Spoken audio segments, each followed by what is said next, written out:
Hello అండి. అందరికీ నమస్కారం. మరి కొన్ని రోజులలో మనకి దేవి శరన్నవరాత్రులు ప్రారంభం కాబోతున్నాయి. ఈ నవరాత్రులలో 9 రోజులు కూడా ఏ అమ్మవారి గుడికి వెళ్ళినా జై భవానీ, దుర్గా భవానీ అనే నామాలతో గుళ్ళన్నీ కూడా మారుమ్రోగిపోతూ ఉంటాయి కదా!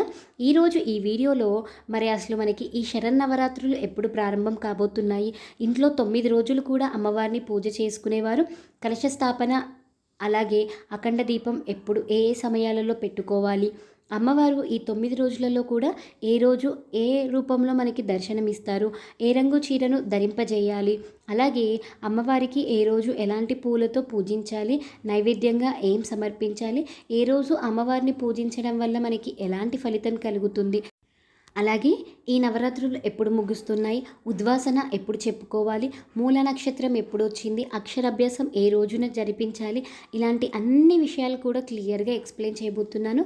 మీరైతే ఎక్కడ కూడా స్కిప్ చేయకుండా వీడియోని చివరి వరకు చూడండి. పూర్వం మహిషాసురుడు అనే ఒక రాక్షసుని సంహరించడానికి దుర్గామాత 9 రోజులు 9 అవతారాలలో ఆ రాక్షసుడితో యుద్ధం చేసి 9వ రోజున అమ్మవారు ఆ రాక్షసుని సంహరించారు. మనకి చెడుపై మంచి గెలిచింది అనే సంతోషంతో 10వ రోజున మనము ఈ విజయదశమిని జరుపుకుంటూ ఉంటాము. దీన్నే దసరా పండుగ అని కూడా అంటారు. అయితే ఇప్పుడు నేను చెప్పబోయే అమ్మవారి అవతారాలు అనేటివి ఒక్కొక్క ప్రాంతంలో ఒక్కో రకంగా ఉంటాయి. అంటే శ్రీశైలంలో భ్రమరాంబిక అమ్మవారికి ఒక రకంగా, అలాగే విజయవాడలో ఉన్న కనకదుర్గమ్మ అమ్మవారికి ఇంకో రకంగా అలంకరణ చేస్తారు. మీరు ఏ ప్రాంతంలో ఉంటున్నారో, ఏ అమ్మవారికి దగ్గరగా ఉంటున్నారో చూసుకొని ఆ అమ్మవారిని ఏ రోజు ఏ అలంకరణలో పూజిస్తారో మీరు కూడా అలాగే చేసుకోండి. నేను ఇక్కడ విజయవాడ కనకదుర్గమ్మ అమ్మవారికి ఏ రోజు ఏ అలంకరణ చేస్తారో చెప్పబోతున్నాను. మనకి ఈ దేవి శరన్నవరాత్రులు అనేవి అక్టోబర్ 3వ తారీఖు గురువారం పాడ్యమి తిథితో ప్రారంభమవుతున్నాయి. అలాగే అక్టోబర్ 11 శుక్రవారం నవమి తిథితో ముగుస్తున్నాయి. ఈ శరన్నవరాత్రులలో మొదటి రోజు వచ్చేసి అక్టోబర్ 3వ తారీఖు గురువారము పాడ్యమి తిథి హస్త నక్షత్రం. అమ్మవారికి 9 రోజులు పూజ చేసేవారు కలశ స్థాపన, అఖండ దీపం ఈరోజే పెట్టుకోవాలి. అలాగే కలశ స్థాపనకు టైమింగ్స్ వచ్చేసి ఉదయం 6 గంటల 15 నిమిషాల నుండి 7 గంటల 22 నిమిషాల వరకు. అంత ఉదయం పూజ చేయడానికి కుదరని వాళ్ళు మరొక మంచి ముహూర్తమైన అభిజిత్ ముహూర్తంలో ఉదయం 11 గంటల 46 నిమిషాల నుండి 12 గంటల 47 నిమిషాల వరకు ఉంది. ఈ 2 టైమింగ్స్లలో మీకు ఏ సమయంలో కుదిరితే ఆ సమయంలో అమ్మవారిని అలంకరించి కలశ స్థాపన చేసి అఖండ దీపం పెట్టుకోవాలి. మొదటి రోజు మనకి అమ్మవారు శ్రీ బాలా త్రిపుర సుందరి దేవిగా దర్శనమిస్తారు. ఈరోజు అమ్మవారికి లేత గులాబీ రంగు చీరను ధరింపజేస్తారు. ఈరోజు అమ్మవారిని ఎర్ర మందార పూలు కానివ్వండి, గులాబీ పూలు, తుమ్మి పూలతో పూజ చేయాలి. ఈరోజు అమ్మవారికి నైవేద్యంగా బెల్లం పరమాన్నం సమర్పించాలి. బాలస్తోత్రాలు కానీ అష్టోత్తరాలు కానీ చదువుకోవాలి. అవి రానివారు ఓం శ్రీ బాలా త్రిపుర సుందరి దేవియే నమః అనే మంత్రాన్ని జపించినా కూడా సరిపోతుంది. ఈరోజు అమ్మవారిని పూజించడం వల్ల సంతాన సద్బుద్ధి కార్యసిద్ధి కలుగుతాయి. ఈరోజు వీలున్న వాళ్ళు బ్లౌజ్ పీసెస్ని దానం చేస్తే చాలా మంచిది. నవరాత్రులలో రెండో రోజు అక్టోబర్ 4 శుక్రవారం విద్యాతిథి చిత్తా నక్షత్రం. ఈరోజు అమ్మవారు శ్రీ గాయత్రి దేవిగా దర్శనమిస్తారు. ఈరోజు అమ్మవారికి నారింజ రంగు చీరను కానీ కనకాంబరం రంగు చీరను కానీ ధరింపజేస్తారు.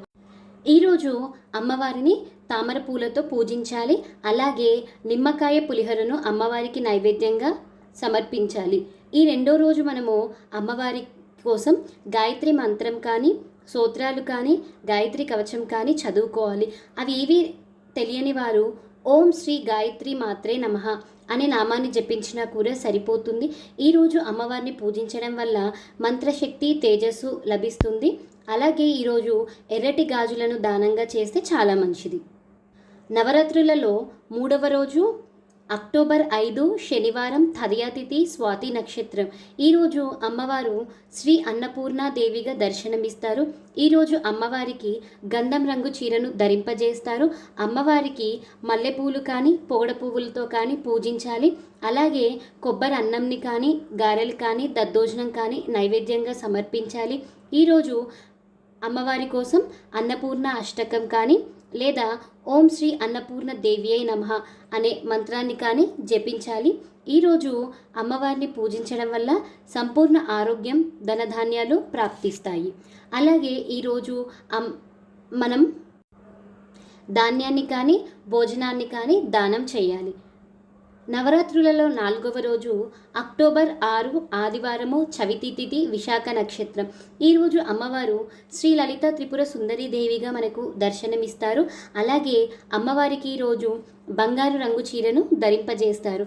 అమ్మవారిని మనము ఎర్రటి కలువ పూలతో కానీ ఎర్రటి గులాబీలతో కానీ పూజ చేయాలి. అమ్మవారికి నైవేద్యంగా చక్కెర పొంగలి, పరమాన్నం సమర్పించాలి.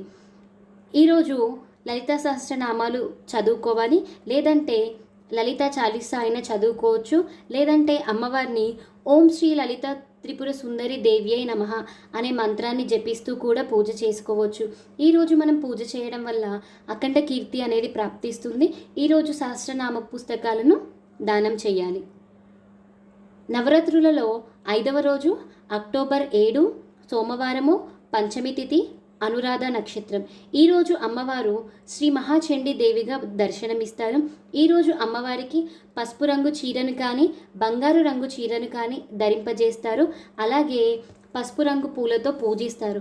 అమ్మవారికి నైవేద్యంగా కట్టె పొంగలి, చలిమిడి, వడపప్పు సమర్పిస్తారు. అలాగే ఈరోజు అమ్మవారిని మనము మహాచండీ స్తోత్రాలతో కానీ అష్టోత్తరాలతో కానీ మంగళ చండిక స్తోత్రాలతో కానీ పూజించాలి. ఈరోజు అమ్మవారిని పూజించడం వల్ల శత్రుపీడ తొలగిపోతుంది. ఈరోజు మనము స్వయం పాక దానం కానీ దక్షిణ తాంబూలాలు కానీ బ్రాహ్మణులకు దానం చేయాలి.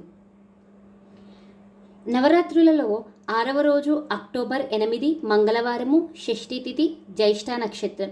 ఈరోజు అమ్మవారు మనకి శ్రీ మహాలక్ష్మి దేవిగా దర్శనమిస్తారు. అలాగే అమ్మవారికి గులాబీ రంగు చీరను ధరింపజేస్తారు. అమ్మవారికి తామర పూలు కానీ తెల్లని కలువలు కానీ గులాబీ పూలతో కానీ పూజించాలి. అమ్మవారికి నైవేద్యంగా క్షీరాన్నం కానీ పూర్ణం బూరెలు కానీ రవ్వ కేసరి కానీ సమర్పించవచ్చు. అమ్మవారిని మనం ఈరోజు లక్ష్మీ స్తోత్రాలతో కానీ అష్టోత్తరాలతో కానీ లేదంటే ఓం శ్రీ మహాలక్ష్మి దేవ్యై నమః అనే నామాన్ని కానీ జపిస్తూ పూజించాలి. ఈరోజు అమ్మవారికి పూజ చేయడం వల్ల ఐశ్వర్యం, ధన ప్రాప్తి కలుగుతుంది. అలాగే ఈరోజు మనము దక్షిణం కానీ డబ్బులు కానీ దానం చేయాలి. అమ్మవారి అలంకరణలో 7వ రోజు అక్టోబర్ 9 బుధవారము, సప్తమి తిథి, మూలా నక్షత్రం. ఈరోజు మనకి శ్రీ సరస్వతి దేవిగా దర్శనమిస్తారు.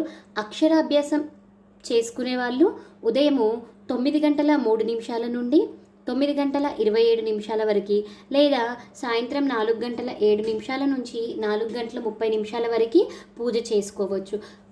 కొన్ని చోట్ల ఈరోజు మొత్తం కూడా మనకి అక్షరాభ్యాసము చేస్తూ ఉంటారు. ఈరోజు మనము అమ్మవారికి దద్దోజనం కానీ పాయసం అన్నాన్ని కానీ నైవేద్యంగా సమర్పించాలి.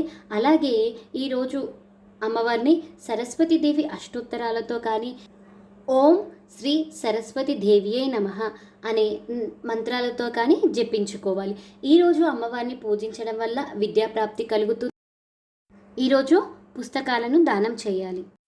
నవరాత్రులలో 8వ రోజు అక్టోబర్ 10 గురువారము, అష్టమి తిథి, దుర్గాష్టమి, పూర్వాషాఢ నక్షత్రం ఉంది. ఈరోజు అమ్మవారిని శ్రీ దుర్గాదేవిగా పూజిస్తారు. అలాగే అమ్మవారికి ఎరుపు రంగు చీరను ధరింపజేస్తారు.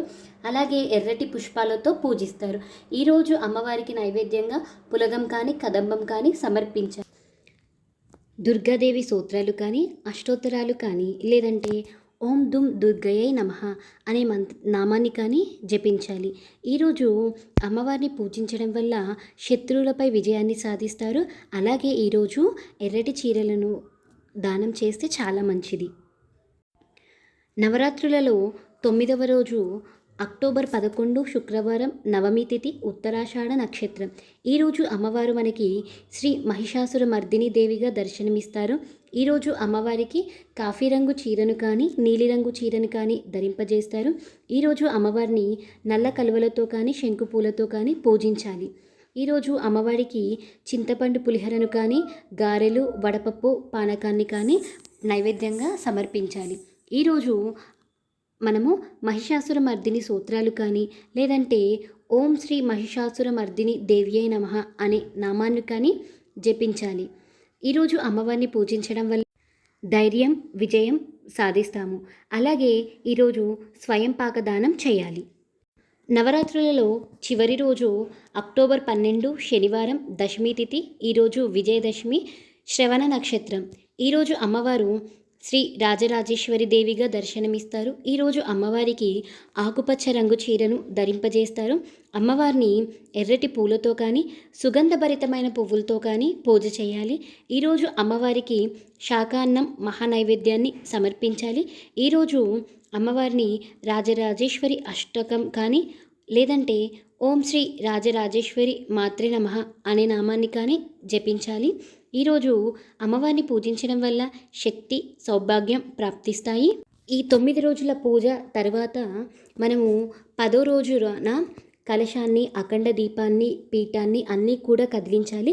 కదిలించవలసిన సమయాలు వచ్చేసి ఉదయము 11:15 నుండి 11:48 లోపు కలశాన్ని అయితే కదిలించాలండి. లేదు అంటే సాయంత్రం 3:19 నుండి 5:11 లోపు మనము కలశాన్ని కదిలించాలి.